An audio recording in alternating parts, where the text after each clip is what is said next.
I want to tell you a story about a Feng Shui client of mine named Irene. So, Irene called me because she was trapped in a cycle. She was in a relationship with a man she had met 2 years prior, and it was tearing her apart. It was a chaotic mix of toxic miscommunication, betrayal, but also with sudden glimpses of warmth that kept her hooked. But Irene was intelligent. She realized that this man was just the newest face on a pattern she recognized. She had attracted this exact same dynamic with different men over and over again. She knew something was fundamentally misaligned, either within her or around her. So I went to analyze her apartment, and what I found was chillingly precise.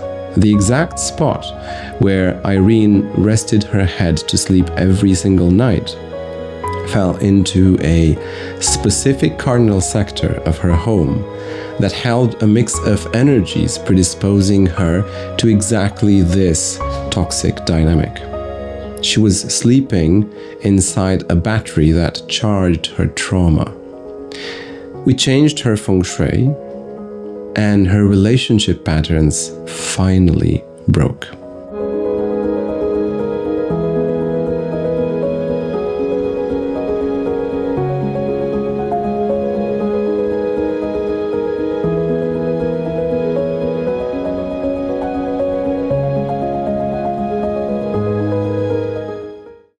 Now, if that sounds like a coincidence to you, let me tell you a second story, this time revolving health. A patient of mine, Monica, came to me suffering from a very serious, potentially fatal disease. She had come for acupuncture treatment, and I had treated patients with her exact condition before. But Monica was different. Her disease was atypically aggressive, and her response to my acupuncture treatments was deeply subdued. In the best weeks, she stagnated. In the worst weeks, she decayed rapidly. Intrigued and deeply concerned, I asked to analyze her home. What I found was one of the most devastating energetic setups I have ever seen. In classical feng shui, there are certain formations in the external landscape that are highly destructive. Monica's apartment building, specifically in a direct line with her kitchen, where she spent most of her time, was being hit by a formation known as pushing coffin. The name kind of says it all. I was standing in her kitchen watching one of the most ominous setups known in classical feng shui playing out in front of my eyes in real life. I told her that her life was on the line, and I advised her to move immediately. She acknowledged my concern, but she was reluctant. It was a big move. She dithered, she hesitated. 6 months later, her hesitation proved fatal.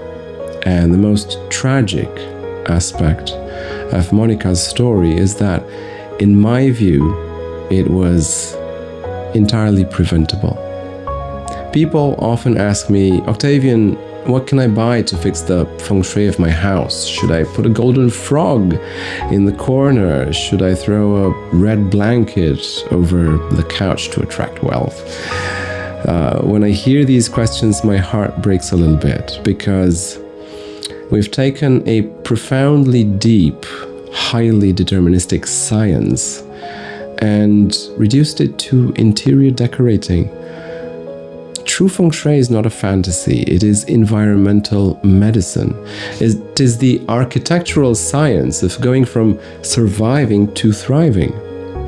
In our last video, we talked about how to heal your anxiety and step out of survival mode. But here's the brutal reality of the symmetry of healing. You can do all the internal work in the world, but if you walk back into a house that energetically breeds fear and illness, your progress will hit a wall. You cannot heal a sick plant by keeping it in toxic soil. But the reverse is also true. You cannot maintain good feng shui if your internal trauma makes you self-sabotage, because then there's no resonance between you and the energy in the environment. I have sometimes given clients very simple environmental cues, but because their unhealed spirit didn't feel worthy of happiness, of course, all this at a subconscious level, they resisted making the changes. The internal and the external must rise together. To understand how your house controls your life, you need to understand that your home is not just an empty box. It is a grid.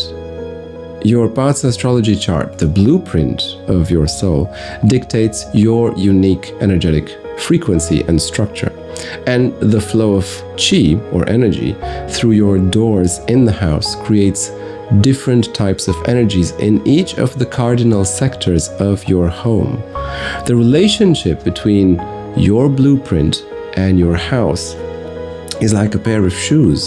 A certain house might have theoretically excellent feng shui, but if it is a size 10 and your BaZi blueprint is a size 7, it is going to cause blisters. It will hurt you to walk in it. There must be a match. So when I do a consult, we don't just talk about, decorating stuff. There's no internal decoration in real feng shui. We adjust your life by physically moving your presence. That is where you spend most of your time doing various activities. Out of the cardinal sectors that are negative for your specific blueprint, and placing you in the sectors that actively support you. When you live in a space every single day, you become mostly numb to its energy.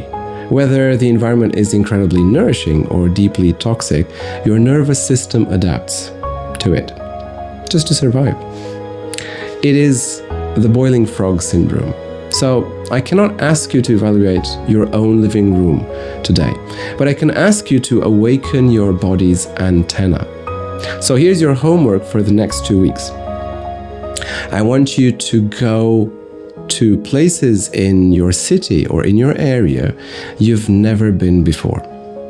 They must be new to you. Walk into a new cafe, a different office building, a new neighborhood, and pay attention to what your physical body tells you the moment you cross the threshold, the moment you're there.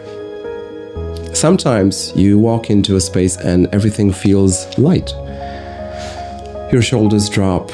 You feel an inexplicable sense of ease. Other times, the air feels heavy. The walls feel like they're encroaching on you. You may feel agitated.